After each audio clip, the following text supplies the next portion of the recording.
இப்போ அது பண்ணிட்டுருக்கப்போ மழை பெஞ்சிக்கிட்டே இருக்குது. அவங்க நாளைக்கு தலைவர் வருவாங்க இங்கிட்டு ஃபுல்லாக. தலைவர் இந்த பக்கம் போகிறாரு. அதனால் என்ன செய்வதே நாளைக்கு கிளியர் ஆகும்னு சொல்கிறாங்க. இப்போ வாலில் எழுதுறாங்க. அவங்க எழுத மழை பெஞ்சிக்கிட்டே இருக்குது. மழை பெய்ய அந்த தட்டி பேப்பரில் இருக்க மேலே அந்த காம்பவுண்ட் வாலை வச்சுட்டு இதுக்குள்ளே உட்காந்துட்டு இப்படி பண்ணுறேன்.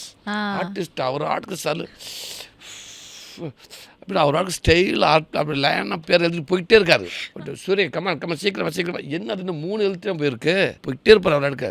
நான் சர்ரு அடிச்சுட்டு போயிட்டு மேலே ஒன்று வச்சுக்கிறேன், தலைக்கு மேலே அந்த காமெடி ஒன்று வச்சுக்கிறேன் பண்ணிட்டு போ பின்னாடி பார்த்தீங்கன்னா பின்னாடி எழுத்துலாம் காணா அது அழிஞ்சிக்கிட்டே இருக்குது. நாங்கள் ஃபில் பண்ணிட்டு போயிட்டே இருக்கு. அண்ணே அப்படின்னு என்ன சரி அப்படின்னாரு. அண்ணே சொல்லுங்கள் என்ன விஷயம்? போயிடுச்சுனே பின்னாடி தலைவர் எழுத்து 4 எழுத்து போயிடுச்சுனே. ஐயோ இது மேலே இருந்த பேப்பருங்க தான் தட்டி வச்சுட்டு போனேனே. அதெல்லாம் காற்றுல அடிச்சுட்டு போயிடுச்சுனே. என்ன ஐயோ டென்ஷன். சூரிய சீக்கிரம் வந்து திருப்பி சரி இதை நீங்கள் பண்ணிக்கிட்டே இருங்கன்னு சொல்லிட்டு திருப்பிங்கிட்டு வந்து அவுட்லைன் போட்டு திருப்பி பெரிய தட்டி வச்சுருந்து